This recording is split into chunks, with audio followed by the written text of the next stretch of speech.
बिस्मिल्लाहिर्रहमानिर्रहीम। अस्सलाम वालेकुम नाज़रीन, मैं हूं जावेद चौधरी।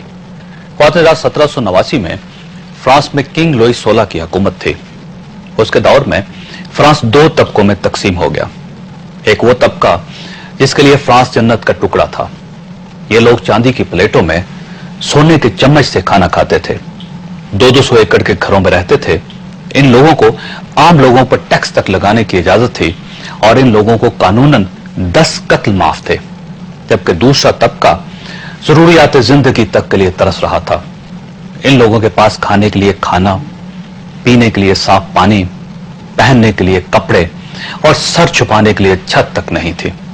ये लोग बेरोजगार भी थे, एलीट क्लास के जुल्म का शिकार भी थे, इंसाफ से महरूम भी थे और इन्हें तालीम, सेहत और बराबरी के हकूक भी हासिल नहीं थे। उस वक्त फ्रांस की यह हालत थी कि मुल्क पर कहत पड़ा। लोग शाही महल के सामने इकट्ठे हुए और बादशाह के सामने रोटी रोटी रोटी की दुहाई देने लगे। यह वही वाकया था जिसके आखिर में बादशाह की नौजवान मलका ने कहा था कि अगर इन लोगों को रोटी नहीं मिलती तो ये केक खा लें। उस दौर में लोग रोते रहे और मुल्क का बालाई तबका उनके रोने पर हंसता रहा। नाज़रीन, मैं आपको यह भी बताता चलूं कि उस वक्त फ्रांस में रिश्वत को कानूनी शक्ल हासिल हो चुकी थी और पेरिस में रिश्वत के बगैर मुर्दों तक की तदफीन मुमकिन नहीं थी। सारा सरकारी निजाम बैठ चुका था और लोगों के लिए सांस तक लेना मुश्किल हो गया था। उन हालात में 14 जुलाई 1789 को लोगों का एक छोटा सा ग्रुप उठा।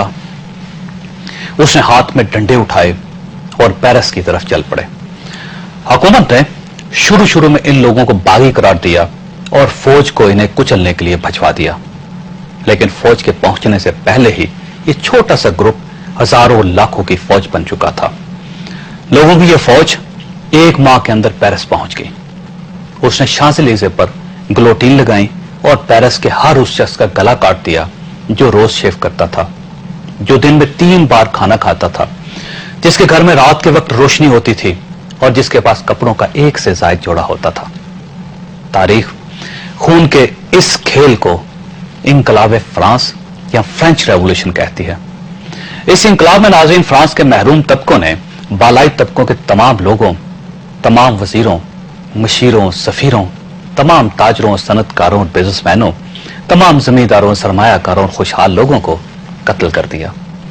हजूम ने बादशाह के महल शतूदी वर्साई पर हमला किया, बादशाह को बाहर निकाला, उसे सड़कों पर घसीटा और हजारों लोगों के सामने सूली पर चढ़ा दिया। जबकि उसकी जवां मलका को 6 बाई 6 फीट के एक छोटे से मोर्चे में बंद कर दिया गया। मलका के लिए यह सजा इस कदर अजियतनाक थी कि सिर्फ 1.5 माह में उसके सारे बाल सफेद हो गए। यह इंकलाब नाज़रीन 1792 तक कायम रहा और इसके बाद फ्रांस से बादशाहत हमेशा हमेशा के लिए खत्म हो गई। लोग अक्सर एक दूसरे से पूछते हैं कि फाटा के शिद्दत पसंद कौन है, कबायली इलाकों में हुकूमत के रिट को कौन चैलेंज कर रहा है, सावात में किसका कब्जा है और आजकल बुनेर और शांगला पर कौन काबिज है। हम लोग, हमारा मीडिया, हमारी हुकूमत और बैनुल अक़वामी ताकतें इन्हें तालिबान कहती हैं। लेकिन मैं इस थीसिस से थोड़ा सा इख्तलाफ करता हूं, क्योंकि मेरा ख्याल है इन लोगों का मजहब के साथ कोई ताल्लुक नहीं। यह पाकिस्तान का वो महरूम तबका है जिसे 60 साल में तालीम, सेहत और रोजगार नहीं मिला। हमने जिन्हें इस मुल्क में इज्जत, इंसाफ और बराबरी नहीं दी और हमने जिन्हें आज तक मोहब्बत नहीं दी। ये लोग पाकिस्तान के वो महरूम लोग हैं जिन्होंने तालिबान का नाम ओढ़कर अपनी 60 साल की बेहुरमती का बदला लेना शुरू कर दिया है।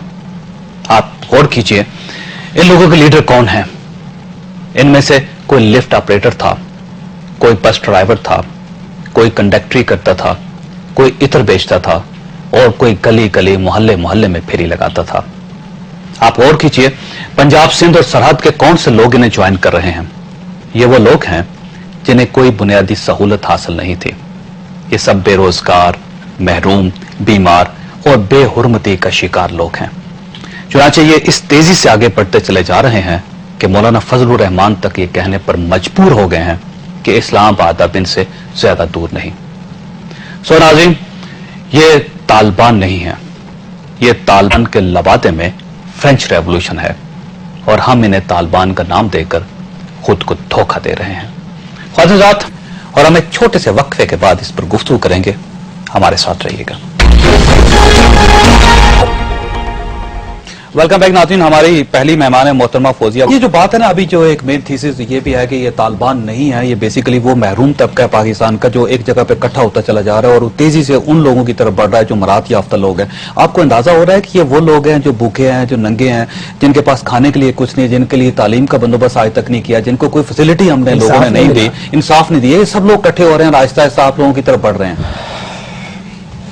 मैं आपकी इस थ्योरी से बिल्कुल इख्तिलाफ करती हूँ, क्योंकि पाकिस्तान को हम लोग गरीब कहते रहते हैं, लेकिन मैं नहीं समझती हूँ कि पाकिस्तान का आदमी इतना गरीब है। कोई गरीब नहीं इस मुल्क में। नहीं, इतना गरीब नहीं है कितना कि वो भूखा या अपने आप को बेच दे या इस तरह की कोई भूखा नहीं इस मुल्क में। मैं नहीं समझती हूँ। तो फिर ये रोटी का नारा क्यों लगा रहे हैं आप पिछले 40 साल से कि हम आवाम को रोटी देंगे? ऐसा बंदा जिसके पास पहले से रोटी है, जो भूखा ही नहीं है, आप उसको कहती है रोटी भी देंगे, कपड़ा भी देंगे, मकान भी देंगे। You keep on talking and I'll sit. नहीं, मैं आपने जो थीसिस बयान कर दी, मैंने आपसे कहा कि मैं इस बात पर यकीन रखती हूँ कि इस मुल्क की ऐसी सूरत हाल नहीं है कि यहाँ पर कोई भूखा सोता हो। तो इनकम सपोर्ट क्यों प्रोग्राम शुरू कर दिया? हाँ, इनकम सपोर्ट है, हम उनको सपोर्ट दे रहे हैं, क्योंकि हमने सब्सिडीज जितनी चीजों पे हमने पहले दी हुई थी, हमने वो लाख अमीर खानदानों को आप इनकम सपोर्ट दे रही हैं। आप अपनी कोई थ्योरी मुझे बताना चाहते हैं या मेरी गुर्बत नहीं है, तो कश्मीर लेके पूरी दुनिया के सामने चुप कर रहे हैं आप लोग। इस तरह ये गुर्बत और इमारत की जंग नहीं है, तो पाकिस्तान के सामने आप झोली क्यों फैला रहे हैं? फिर की जंग है। हाँ, हम नुकसान उठा रहे हैं, हम चाहते हैं कि इंटरनेशनल कम्युनिटी भी हमारे नुकसान में हमारी मदद करे, क्योंकि आपको याद है कि 35 अरब डॉलर हमारे अब तक लग चुके हैं, हमारी कितने लोगों की जानें गई हैं। ठीक है, ये हमारा मैं समझती हूँ, हम समझते हैं, बल्कि इस पर कितने बैनुल अक़वामी मुबस्सरीन ने भी कहा है कि ये जो पैसे मिले हैं ये भी कम है, इनको कम से कम 50 अरब डॉलर मिलना चाहिए। ज्यादा वसूल करने चाहिए हमारे। नहीं, वसीम अख्तर साहब की तरफ ये जो आप चौधरी साहब रियलाइज कर रहे हैं चीजों को, एंड 45% लोग गरीब हैं इस मुल्क में अभी तक, जिनकी इनकम $1 से ज्यादा नहीं है। ये गवर्नमेंट की थ्योरी है, ये गवर्नमेंट के कागजात में है, और आप उनको गरीब ही नहीं समझ रही। नहीं जावेद चौधरी साहब, ये याद रखिए कि हमारे मुल्क में एक मिनट 1000 US डॉलर है। अच्छा चलो, ओके। वसीम अख्तर साहब, ये बताइए, एक जो बड़ी बात जो कायद साहब ने की थी, मैं आपको उस तरफ लेके जाना चाह रहे हैं। उन्होंने कहा कि अगर जीन्स में एक बंदा क्लासियों को उठा ले वो ठीक है, और एक पगड़ी वाला उठा ले तो बुरा है। आ गया कि हम जमातों के परचम नीचे करें, पाकिस्तान के परचम को उठाएं और पाकिस्तानी कौम बाहर निकल के कहे कि अमरीकियों इस खित्ते से निकल जाओ, और तालिबान को कहें कि आप मेहरबानी करके बंदूक बर्दार शरीयत हम पे इम्पोज ना। ओके, बिल्कुल ठीक। मोहतरमा फौजिया वहाब साहब, ख्वाजा साद रफीक साहब, वसीम अख्तर साहब, आप तीनों का शुक्रगुजार और ममनून हूं। ख्वाजा रात, हम लोग अच्छा नजर आने के लिए जितनी कोशिश करते हैं, हम अगर उससे आधी कोशिश अच्छा बनने के लिए करें तो हमारे 90% मसाइल हल हो जाएं। तालिबानाइजेशन का यह मसला भी इसलिए हल नहीं हो रहा कि हम लोग अपनी सारी तवानाई अच्छा नजर आने पर सर्फ कर रहे हैं। फौज इसलिए खामोश है कि यह हुकूमत का काम है। हुकूमत यह कहकर खामोश हो जाती है कि यह मसला मैंने पैदा नहीं किया। वफाकी हुकूमत इसे सूबाई मसला करार दे देती है, सूबाई हुकूमत इसे वफाकी इशू कहकर खामोश हो जाती है। सदर आसिफ अली जरदारी इसलिए खामोश हैं कि अपोजिशन उनका साथ नहीं दे रही। मियां साहब इसलिए खामोश हैं कि यह मसला पाकिस्तान पीपल्स पार्टी को हल करना चाहिए। जमात इस्लामी इसलिए कोई कदम नहीं उठा रही कि उसने इलेक्शन का बाइकआउट किया था। उलमा इसलिए खामोश हैं कि तालिबान इनके ज़ेरे असर नहीं है, और आम आदमी इसलिए मज़ाहमत नहीं कर रहा कि इसे अपनी जान प्यारी है।